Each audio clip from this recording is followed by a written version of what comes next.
Posible na raw mawala sa merkadong Pinoy Tasty at Pinoy Pandesal kapag natuloy ang petisyong dagdag buwis sa harinang inaangkat mula Turkey. Pagtitiyak naman ng local flour millers, kaya nilang tugunan ang pangangailangan sa supply ng harina sa bansa. Balitang hatid ni Julius Segovia. Mga panadero ang naglabas ng Pinoy Pandesal at Pinoy Tasty para may mas abot kayang alternatibo ang masang Pilipino. 37 pesos ang kada loaf ng Pinoy Tasty, 22 pesos naman ang kada pack ng 10 pirasong Pinoy Pandesal. Mas mura kumpara sa mga branded na tinapay, kaya ito ang tinatangkilik ni Aling Ofel. Sulit naman talaga ang lasa. Okay siya. Walang problema. Malambot, malasa talaga. Pero ang Pinoy Tasty at Pinoy Pandesal, posible na raw mawala sa mga panaderya. I think if ever, it won't be a very happy Christmas. Dahil it's either tumaas yun Pinoy Tasty and Pinoy Pandesal or mawawala sa merkado.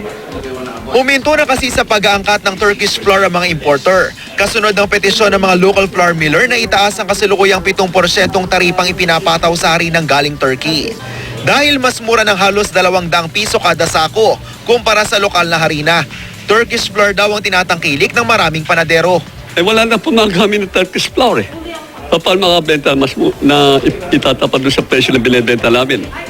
Yun lang amin pananaw talaga, nahihirapan.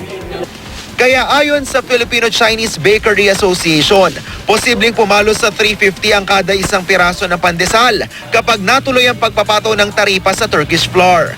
Pero sabi naman ng samahan ng mga local flour miller, kaya nilang tugunan ang pangangailangan ng mga panadero. May ibinebenta rin daw silang harinang Pinoy na mura na, de kalidad pa. It only costs 750 pesos per bag. Tama-tama lang yun, kapresyo yun ng Turkish flour. Meron din kaming soft flour that cost about 600 pesos na katapat din yon ng soft flour or mas mura pa nga sa soft flour from Turkey. So there is enough materials in the country. Ayon sa Department of Trade and Industry, walang dahilan para itigil ang pag-aangkat ng harinang mula sa Turkey. Pinag-aaralan din ng Department of Agriculture ang petisyon ng local flour millers para sa tariff increase ng Turkish flour. Hindi raw nila masisisi ang mga nangangambang panadero. Ang DTI, gagawin daw ang lahat para di gumalaw ang presyo ng tinapay. Pinoproteksyon na natin palagi yung presyo to the consumer. So we're concerned in that sense na dapat yung presyo hindi tumaas. Julius Segovia, GMA News.